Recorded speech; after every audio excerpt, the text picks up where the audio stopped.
Hi viewers, welcome to our channel. ప్రస్తుతం మనతో పాటు సీనియర్ జర్నలిస్ట్ దాము బాలా సార్ వారితో మాట్లాడదాం. నమస్కారం సార్.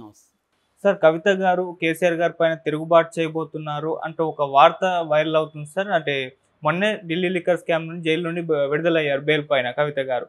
ఇన్ని రోజుల జైల్లో ఉండడానికి గల కారణం కేసీఆర్ గారే. ఆయన ఎప్పుడో దాన్ని రియాక్ట్ అయ్యి ఉంటే ఎప్పుడో బయటకు వచ్చేదాన్ని అన్న ఫీలింగ్ కవిత గారిలో కలిగింది అని అంటున్నారు. మరి నిజంగా తిరుగుబాటు చేస్తారంటారా? ఏ విధంగా చూస్తారు సార్ ఈ ఇష్యూని? కవిత మరొక పవర్ సెంటర్ అవుతుంది బీఆర్ఎస్లో. తను రీలాంచ్ అవుతుంది రాజకీయాల్లోకి.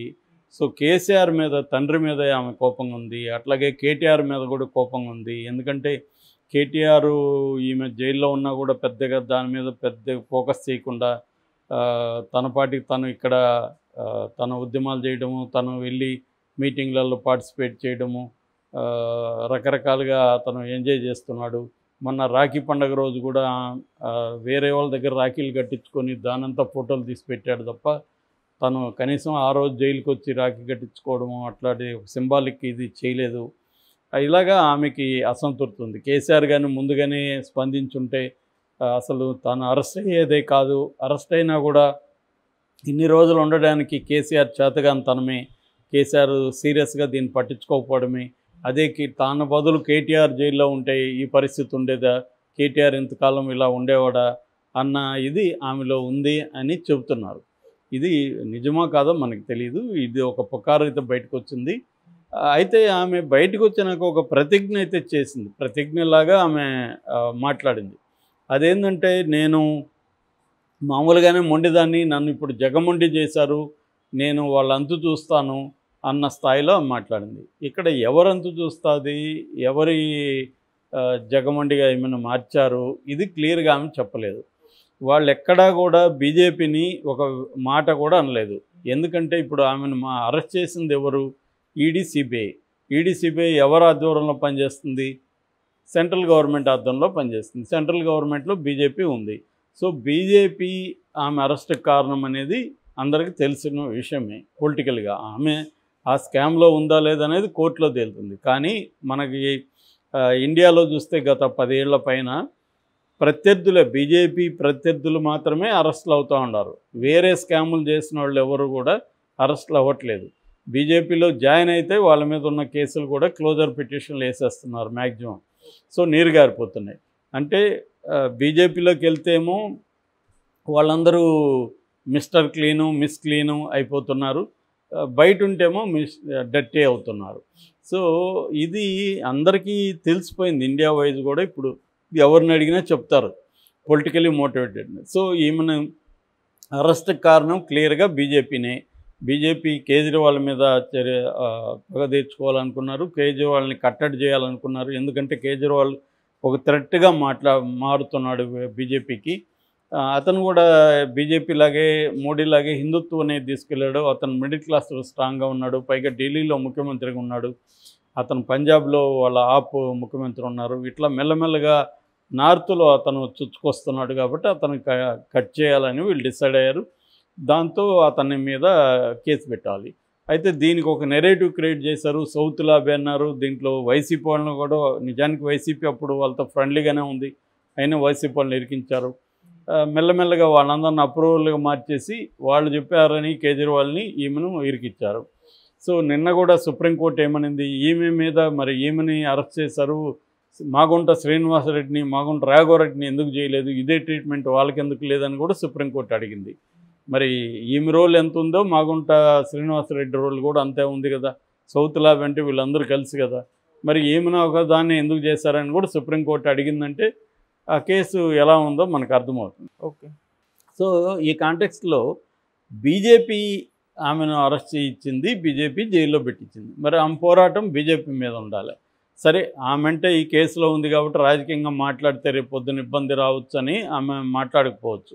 కనీసం కేటీఆర్, హరీష్ రావు ఢిల్లీలో ప్రెస్ మీట్ పెట్టి ఈ మోడీ ప్రభుత్వం ఇది చేసింది, మోడీ ప్రభుత్వాన్ని మేము వదలము, మోడీకి వ్యతిరేకంగా పోరాడతాం, అలాంటి స్టేట్మెంట్లు ఏమీ ఇవ్వలేదు. దీన్ని బట్టి రేవంత్ రెడ్డి ఎప్పటి నుంచో చెప్తున్నట్టుగా బీజేపీ బీఆర్ఎస్ కుమ్మక్క అయితే బెయిల్ వస్తుంది, ముందే బెయిల్ వస్తుందని రేవంత్ రెడ్డి చెప్పాడు. బెయిల్ వస్తుంది, కేసీఆర్ గవర్నర్ ఇస్తారు, కేటీఆర్కి కేంద్ర మంత్రి ఇస్తారు, హరీష్ రావుకి అసెంబ్లీలో ప్రతిపక్ష నాయకుడు హోదా ఇస్తారని కూడా రేవంత్ రెడ్డి ఢిల్లీలో చెప్పాడు, ఇక్కడ కూడా చెప్పాడు. సో ఈ కాంటెక్స్ట్లో ఇప్పుడు ఆమె అంటే బీజేపీ వల్లే ఆమెకు బెయిల్ వచ్చింది అనుకుందాం. బీజేపీకి బీఆర్ఎస్ మధ్య ఏదో ఒక లావాదేవీ కుదిరింది, అది మెర్జ్ అవుతారా లేకపోతే వీళ్ళు వెళ్ళి ఎన్డీఏలో చేరుతారా అనేది త్వరలో తేలుతుంది. బట్ ఏదో ఒకటి లావాదేవీ వచ్చింది కాబట్టి బెయిల్ వచ్చింది. బెయిల్ ఎలా వస్తుంది? మామూలుగా ఈడీ సిబిఐ గట్టిగా వాదించకపోతే బెయిల్ వస్తుంది అని. ఎందుకంటే వీళ్ళు స్ట్రాంగ్గా ఉండి వీళ్ళు ఫైనల్ ఛార్జ్ షీట్ వేయకపోతే బెయిల్ వచ్చేది కాదు. సిబిఐ ఫైనల్ ఛార్జ్ షీట్ వేసేసింది, ఈడీ కూడా ఇన్వెస్టిగేషన్ కంప్లీట్ అని కోర్టుకి చెప్పింది. అందుకని కోర్టు ఏమనింది, కంప్లీట్ అయింది, ఇన్వెస్టిగేషన్ కంప్లీట్ అయింది, ఫైనల్ ఛార్జ్ షీట్ వేశారు, ఇంకా ఆమె అవసరం ఏముందనేది కోర్టు అనింది. ఇది అంటే వాళ్ళు కానీ బెయిల్ ఇవ్వకూడదు అనుకో, ఫైనల్ ఛార్జ్ షీట్ వేయరు, ఇంకా సప్లిమెంట్ ఛార్జ్ షీట్ వేస్తుంటారు. మనకు మనీష్ సిసోడియా విషయంలో అదే కదా జరిగింది. 17 నెలలుగా ఉన్నారు, సప్లిమెంటరీ ఛార్జ్ షీట్లు వేసుకుంటూ వెళ్ళారు. అప్పుడు కూడా కోర్టు అనేది మీరు ఎంతకాలం సప్లిమెంటరీ ఛార్జ్ షీట్లు వేసుకుంటారు. సో మామూలుగా అయితే వాళ్ళ మోడస్ ఆపరెండి అది. సో క్లియర్గా వీళ్ళు కవిత బెయిల్ ఇవ్వాలని ఈడీ సిబిఐ డిసైడ్ అయ్యాయి కాబట్టి final charge sheet investigation complete అనే విషయాల్ని కోర్టు ముందు ఉంచాయి కాబట్టి కోర్టు బెయిల్ ఇస్తుందని ముందుగానే వీళ్ళకి తెలిసిపోయింది. కాబట్టి కేటీఆర్ కూడా 25 మంది ఎమ్మెల్యేలని ఢిల్లీకి తీసుకెళ్ళాడంటే ముందే అంత గ్యారంటీగా ఎలా తెలుసు బెయిల్ వస్తుందని? కాబట్టి ఇవన్నీ ముందే కుదిరింది అనేది ఇప్పుడు ఎక్కువ మంది నమ్ముతున్నారు. ఇవాళ సుప్రీంకోర్టు న్యాయ ప్రక్రియలో భాగంగా సుప్రీంకోర్టే బెయిల్ ఇచ్చిందంటే ఎవరు నమ్మట్లేదు. దీంట్లో రాజకీయాలు ఉన్నాయనేది అందరూ నమ్ముతున్నారు. సో అందువల్ల ఇప్పుడు ఎన్ని రాజకీయాలు ఉండి బీజేపీ వల్లే ఆమెకు బెయిల్ వస్తే మరి ఆమె ఎవరి మీద పోరాటం చేయబోతుంది, వాళ్ళంతా ఎవరంతా చూడబోతుంది ఆమె? సో ఆ ప్రతిజ్ఞకి అర్థం ఏంటి అనేది ఇప్పుడు డౌట్గా ఉంది. సో ఇప్పుడు ఏమైందంటే కొత్త కథ నిన్నటి నుంచి బయటకు వచ్చింది. అదేంటంటే కేసీఆర్కి ఈమెకి మధ్య ఇబ్బందులు ఉన్నాయని, దాన్ని కప్పుపుచ్చేదానికి మళ్ళీ కేసీఆర్ ఫోన్ చేశాడని, బిడ్డ ఎలా ఉన్నావు మంచుకున్నావా అని అడిగాడని, ఆమె ఏడ్చిందని ఒక కథ వచ్చింది. కానీ నిన్న ఈమె వెళ్ళి కేసీఆర్ని కలిసినట్టు ఆ విజువల్స్ అయితే ఏం బయటికి రాలేదు. సో కానీ ఈమెకు అంత పెద్ద ఎత్తున స్వాగతం పలకడం, 25 మంది ఎమ్మెల్యేలను తీసుకెళ్ళి ఇక్కడ కూడా ఎయిర్పోర్ట్లో శంషాబాద్ ఎయిర్పోర్ట్లో ప్రత్యేక విమానాలు వచ్చినప్పుడు పెద్ద ఎత్తున ఆమెకు ఇది చేయడం, ఇవన్నీ చూస్తుంటే కవిత తాను అగ్రెసివ్గా పాలిటిక్స్లోకి వస్తుందా అనేది కనిపిస్తుంది. మరి వచ్చినప్పుడు ఆమె ప్రతిజ్ఞ ప్రకారం ఎవరితో పోరాడాలి ఆమె? ఇక్కడేమో కాంగ్రెస్ అధికారంలో ఉంది, ఇక్కడ ఆల్రెడీ బీఆర్ఎస్ వాళ్ళు బీభత్సంగా కాంగ్రెస్తో కొట్లాడుతున్నారు. కాంగ్రెస్ బీఆర్ఎస్ని కంప్లీట్గా నాశనం చేసేదానికి ఎమ్మెల్యేలను 10 మందిని లాగింది, ఎమ్మెల్సీని ఒక 6 మందిని లాగింది, ఇంకొక 16 మందిని కూడా మేము లాగేస్తామని చెప్తుంది. ఈ స్థాయిలో కాంగ్రెస్కి బీఆర్ఎస్కి భీకర పోరాటం జరుగుతుంటే ఆమె కూడా అదే కదా చేయాలి. ఇక్కడ కాంగ్రెస్ మీద కదా పోరాడాలి, బీజేపీ మీద ఇక్కడ ఏం పోరాడుతుంది? బీజేపీ ఒక ప్రతిపక్షం, బీజేపీ వాళ్ళు కూడా కాంగ్రెస్ మీద పోరాడుతున్నారు.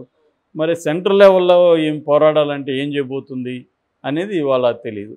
సో ఈ కాంటెక్స్లో ఆమె తన ఇంట్లో వాళ్ళ మీదే కోపంగా ఉంది అనేది ఒక వెర్షన్ అయితే వచ్చింది. అదైతే బయటికైతే ఆమె ఎక్కడ చూపించలేదు.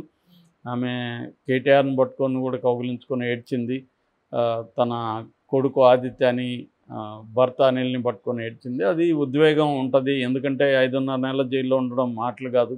ఖచ్చితంగా ఆమె అనేక ఇబ్బందులు అక్కడ ఎదుర్కొని ఉంటుంది. సో ఒక రకంగా టార్చర్ అనుభవించి ఉంటుంది మెంటల్గా. ఆ టార్చర్లోంచి విముక్తి పొందడం అనేది ఆమెకి ఇది. కాకపోతే జైల్లో ఉన్న వాళ్ళకి నేను కూడా ప్రత్యేకంగా చూశాను, చాలాసార్లు తమ ఇంట్లో వాళ్ళ మీద కూడా కోపం ఉంటుంది. వీళ్ళు సరిగ్గా బయట డీల్ చేయట్లేదు అనేది వాళ్ళకి మొత్తం విషయాలు సమగ్రంగా అర్థం కావు అక్కడ. ఎందుకంటే ములాఖత్తు టైం తక్కువ ఉంటుంది, అన్ని విషయాలని వీళ్ళు సమగ్రంగా చెప్పలేరు. సో రెండోది వాళ్ళకి కష్టాలు ఎక్కువ ఉన్నప్పుడు నమ్మలేరు. నువ్వు నా కోసం ఇంత చేస్తుంటే నేను ఎందుకు ఇన్ని రోజులుగా ఉన్నాను అన్న ప్రశ్నకి ఆన్సర్ ఉండదు కదా. సో అందువల్ల కేసీఆర్ మీద ఏంటంటే అతను ఘటనాఘట సమర్థుడు, దేన్నైనా డీల్ చేయగలడు, ఎవరినైనా ఏమర్చగలడు అన్న ఇది ఉంది. ఎందుకంటే సోనియా గాంధీ లాంటినే ఏమర్చగలిగాడు కేసీఆర్, నమ్మించగలిగాడు. అలాంటిది అతను ఎందుకు దీన్ని పసిగట్టలేకపోయాడు? First thing. సెకండ్, ఆమె అరెస్ట్ అవగానే అతను ఎందుకు స్పీడ్గా రియాక్ట్ అయ్యి ఈ పని అప్పుడే చేసి ఉండొచ్చు కదా, లేదు అప్పటి నుంచి చేసినా కూడా ఫెయిల్ అయిందా తెలియదు. అంటే నిజంగా కేసీఆర్ సీరియస్గా ట్రై చేయలేదా, ట్రై చేసినా కూడా ఆయన వల్ల కాలేదా అనేది మనకు తెలియదు. ట్రై చేసినా కూడా ఆయన వల్ల కాకపోయి ఉండొచ్చు. ఎందుకంటే పరిస్థితులు ఒక్కోసారి నేను చాలాసార్లు చెప్తుంటే ఇంటర్నల్ ఎక్స్టర్నల్ 2 రకాల ఫోర్సులు ఉంటాయి. ఒక్కోసారి ఎక్స్టర్నల్ ఫోర్సులే ప్రధానంగా నిర్ణయాత్మక శక్తిగా ఉంటాయి. ఇంటర్నల్గా నువ్వేం చేయలేకపోవు. ఒక్కోసారి ఇంటర్నల్గా ఎక్స్టర్నల్ ఫోర్సులు ఉన్నా కూడా వాటిని డీల్ చేయగలిగిన పరిస్థితి నీకు ఉండొచ్చు. ఓకే. కేసీఆర్కి ఇప్పుడు ఎక్స్టర్నల్గా అన్ని వైపుల నుంచి తీవ్రమైన వ్యతిరేకత పరిస్థితి ఉంది. ఇంటర్నల్గా కూడా ఆయనకి ఆరోగ్యం సరిగ్గా లేకపోవడం, పార్టీలో నుంచి బయటకు వెళ్ళిపోతుండడం, తన మీద కేసులు పెట్టడం, ఎంక్వైరీలు వేయడం, ఇవన్నీ ఆయన కుంగదీసేసి ఉండే అవకాశం ఉంది. ఎప్పుడైనా కూడా అన్ని పరిస్థితులు బాగున్నప్పుడు వాళ్ళు మనకు సూపర్ మెన్ సూపర్ ఉమెన్ లాగా కనిపిస్తారు. కానీ పరిస్థితులు ఒకసారిగా వికటించినప్పుడు అదే పర్సన్స్ చాలా బలహీనంగా కనిపిస్తారు. సో అలాగా కేసీఆర్ బలహీనమైన కండిషన్లో ఆయన ఏమీ చేయలేకపోయిన పరిస్థితి కూడా ఉండే అవకాశం అయితే ఉంది. Okay sir, thank you so much.